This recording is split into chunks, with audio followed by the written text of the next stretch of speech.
नमस्ते दोस्तों। आज का जो वीडियो है ना वो बहुत ख़ास है क्योंकि आप लोगों ने इतनी इस सब्जेक्ट के लिए रिक्वेस्ट भेजी थी ना। इसमें आज हम देखने वाले हैं कि डिलीवरी जिस स्त्री की हो गई है उसने किस प्रकार का खाना खाना चाहिए।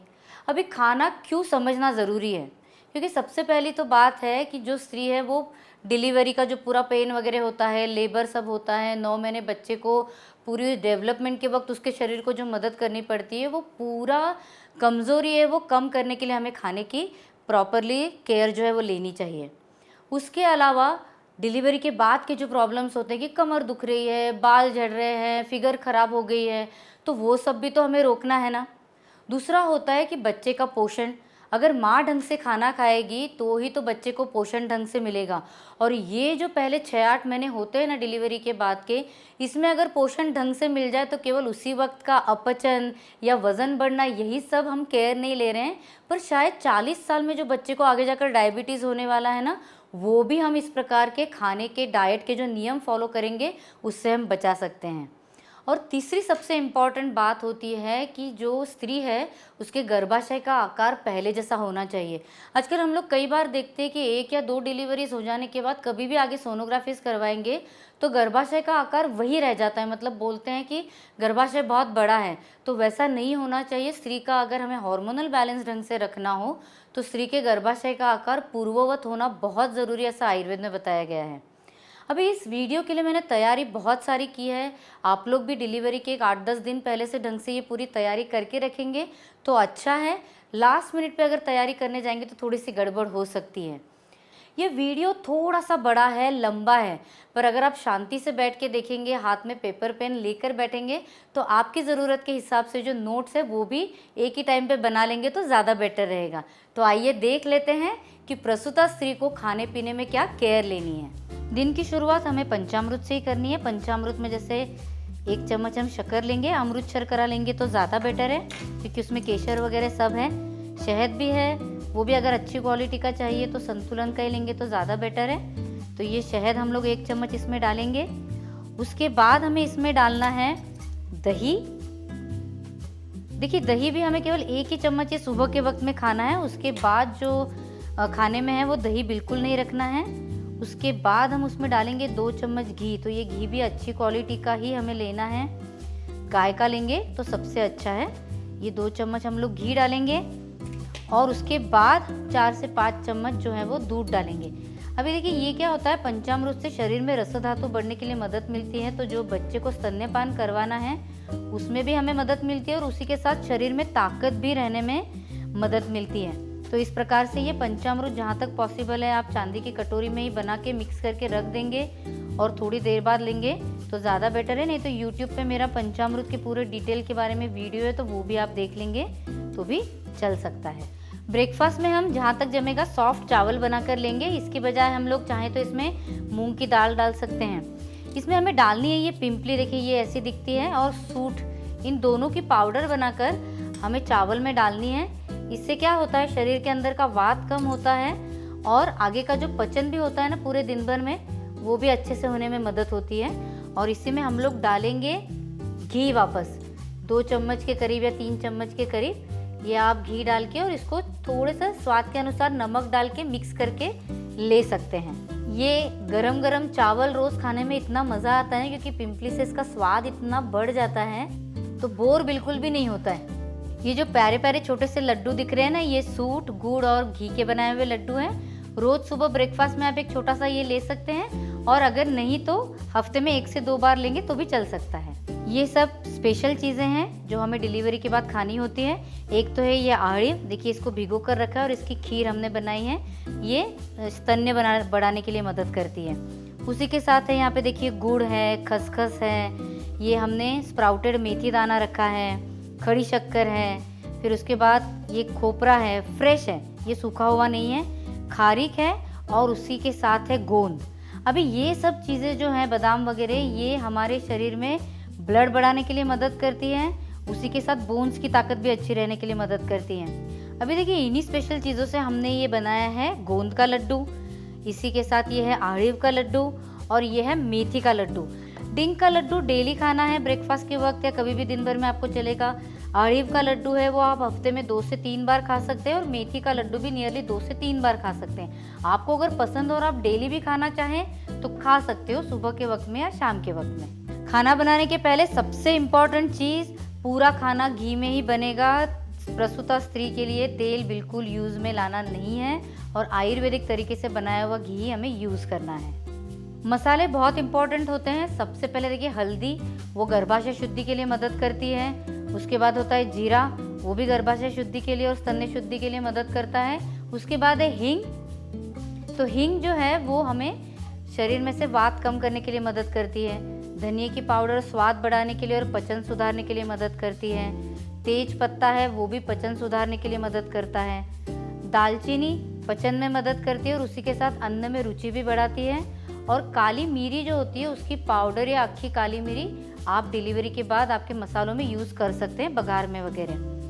मेनली 3 स्पाइसेस हम लोगों ने यहाँ पे रखे हैं। एक तो मेथी दाना, मेथी दाना आप भिगोकर स्प्राउटेड आमटी वगैरह में, दाल में वगैरह डाल सकते हैं, सब्जियों की बघार में डाल सकते हैं, या इसकी पाउडर बना के भी आप किसी भी मसाले के साथ यूज़ कर सकते हैं। उसके बाद है अमसूल, ये भी क्योंकि खट्टी चीज़ें ज़्यादा अलाउड नहीं होती है पर अमसूल का खट्टापन चलता है, तो ये आप पक्का खाने में रखिए। ये महाराष्ट्र में ज़्यादा फेमस है, कोकणी अमसूल भी इसे बोलते हैं। उसके बाद आ रहा है मसालों का बादशाह, केवल जो डिलीवरी के बाद है इसको रेगुलरली यूज़ करना है, ये है अजवाइन। तो आप जैसे रोटी का आटा भी बना रहे हो तो आप उसमें घी के साथ थोड़ा सा अजवाइन मिक्स करके बना सकते हैं। इससे क्या होता है कि बहुत बार जो गैसेस की तकलीफ होती है वो कम हो जाती है प्रसूता स्त्री को, और उसका पचन अच्छा रहता है। और इवन दूध जो होता है, मतलब जो स्तन्य बच्चे को पिलाते हैं, उसकी भी शुद्धि होने में मदद मिलती है। हरी मिर्ची हम जितनी कम रखेंगे उतना ज़्यादा बेटर रहता है। और लाल मिर्ची की पाउडर भी हमें यूज़ नहीं करनी है। जो खड़ी मिर्ची है लाल, वो यूज़ करना ज़्यादा बेटर रहेगा। वो भी तोड़ तोड़ कर बघार में मत डालिएगा, पूरी की पूरी अक्खी जिसे बोलते हैं हम, वैसी बघार में डालेंगे तो बहुत ज़्यादा तीखा नहीं बनेगा। खाना बहुत ज़्यादा तीखा वैसे भी नहीं खाना है। और जो जिंजर होता है फ्रेश, वो भी कद्दूकस करके आप स्वाद बढ़ाने के लिए यूज़ कर सकते हैं। कड़ी पत्ता है, कड़ी पत्ते की चटनी बना सकते हैं, कड़ी पत्ते को बघार में यूज़ कर सकते हैं। पर स्वाद बढ़ाने के लिए कहीं भी लहसुन और प्याज का यूज़ हमें प्रसूता स्त्री के लिए बिल्कुल नहीं करना है। इतनी अच्छी अच्छी चीज़ें हैं और साथ में अगर फ्रेश खोपरा भी यूज़ करते हैं तो स्वाद वैसे ही बढ़ जाता है। अभी ग्रेन्स देखते हैं, तो ग्रेन्स में हमें गेहूँ चलेगा, ज्वारी, बाजरी, नाचनी और अलग अलग प्रकार के मिलेट्स की हम रोटी या भाकरी बना के खा सकते हैं। उस पर घी पक्का लगाइएगा। चावल केवल सुबह ब्रेकफास्ट के वक्त खाने हैं, पर ये जो रक्ती चावल हैं ये अगर आपको मिल सकते हो तो दिन में कभी एक आध बार वापस खाए तो भी चल सकता है। दालें 3 चलती हैं, तुअर की चलती है, मूंग की चलती है और मसूर की आपको चल सकती है। ये आप कभी भी सुबह शाम जब आमटी वगैरह बनाकर खाएंगे पतली तो चलेगा। इसमें हमने जैसे पहले बताया वैसे अमसूल डाल के बनाएंगे तो ज़्यादा बेटर है।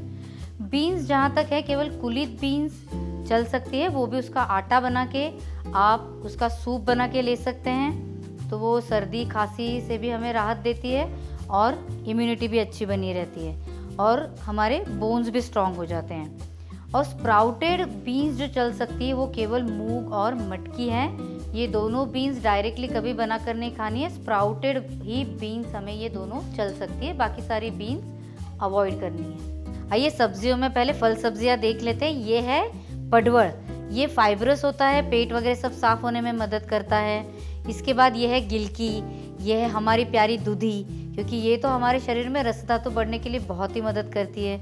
ये है बड़ी ककड़ी, इसकी भी सब्जी बनाकर खा सकते हैं। ये है तोरई, ये है टिंडा, ये हमारा कोहाड़ा है, ये भी शरीर में सभी जगह ताकत बढ़ने के लिए बहुत मदद करता है और स्पेशली स्तन्यपान के लिए बहुत अच्छा है। ये है भोपला, ये भी खाने में बहुत अच्छा रहता है।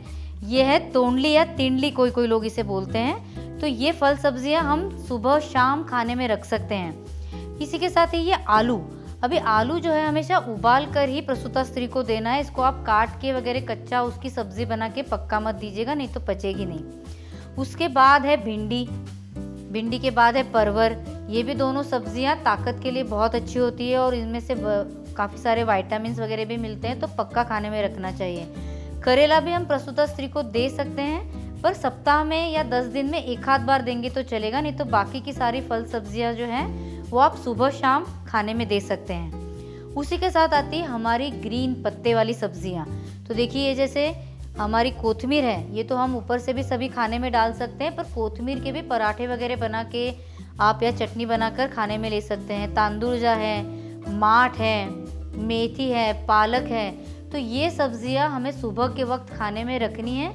और इसमें भी हम चाहें तो बघार वगैरह में जैसे मसाले हैं अलग अलग, ये डाल सकते हैं, या प्लेन भी अगर खाने में देंगे तो चल सकता है। अभी ये जो है ये सारे सैलेड्स हैं हमारे, तो जैसे कैरेट हो गया, बीटरूट हो गया, ककड़ी हो गई।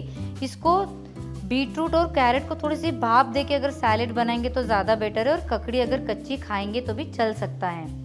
नींबू जो है वो रोज़ छोटा सा टुकड़ा सुबह शाम आपके खाने में आप लोग रख सकते हैं, पर बहुत ज़्यादा प्रमाण में नींबू का शरबत वगैरह बना के जहाँ तक जमे नहीं लेना है।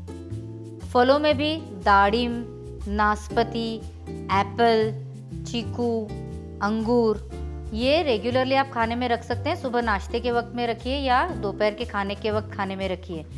जैसे मौसम के फल हो, जैसे अभी हमारे पास अभी आंवला है, संतरा, मौसम्बी, इस प्रकार के फल भी हम खाने में रख सकते हैं। जो नारियल का पानी होता है वो हम कम से कम हफ्ते में 2 से 3 बार थोड़ी थोड़ी मात्रा में ले सकते हैं, इससे भी स्तन्यपान बढ़ने में हमें मदद मिलती है। उसी के साथ कलिंगड़ है, थोड़ा सा काट के खा सकते हैं, खरबूजा है, पपीता है, पर किसी भी प्रकार के बहुत खट्टे फल जो है वो खाने में मत रखिएगा। तो जैसे स्ट्रॉबेरी है, आलू बुखारा है, इस तरह की चीज़ें खाने में पक्का मत रखिएगा।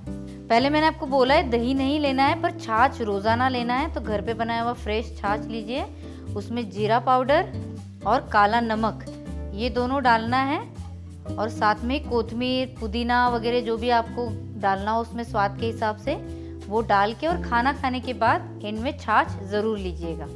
ये केवल सुबह के वक्त में लेना है। खाना खाने के बाद पचन अच्छा होने के लिए और स्तन्य की शुद्धि के लिए भी एक प्रकार की सुपारी हम लोग हमेशा सजेस्ट करते हैं। उसमें बालन छोपा होता है, तिल होता है, सौंफ होती है और सूखा खोपरा होता है। इन सबको सेक कर आप थोड़ा सा स्वाद के अनुसार नमक मिला लीजिएगा। खाना बनाते वक्त जहाँ तक पॉसिबल हो आप लोहे के ही बर्तन लीजिए, क्योंकि वैसे भी हम कोई खट्टी चीज़ ज़्यादा हम सुतिका को देते नहीं हैं। तो बघार देने के लिए लोहे की पड़ी, अगर रोटी बनाने के लिए, भाकरी बनाने के लिए लोहे का तवा, सब्जियां बनाने के लिए लोहे की कढ़ाई यूज़ करेंगे, तो जो लौह होता है मतलब आयरन होता है उसकी आपूर्ति बहुत अच्छे से होती है, और हमें बाहर से ज़्यादा कुछ उसके लिए सप्लीमेंट्स लेने की ज़रूरत नहीं पड़ती है। पानी हमेशा गर्म और उबाला हुआ ही पीना चाहिए, और जहाँ तक पॉसिबल है जल संतुलन डालकर उबालेंगे पानी तो ज़्यादा बेटर है। ऐसे ही आगे भी हम अलग अलग विषय लेते रहेंगे। आपकी कोई इच्छा है कि ये विषय आप डॉक्टर मालविका पक्का लीजिए तो कमेंट्स में डालिए। आज का अगर आपको वीडियो पसंद आया है तो आपके फ्रेंड्स के साथ, फैमिली के साथ शेयर ज़रूर कीजिएगा। ऐसे ही अलग अलग विषय हम आगे भी लेते रहेंगे, तो जुड़े रहिए अपनी सेहत के लिए अपने इस चैनल के साथ।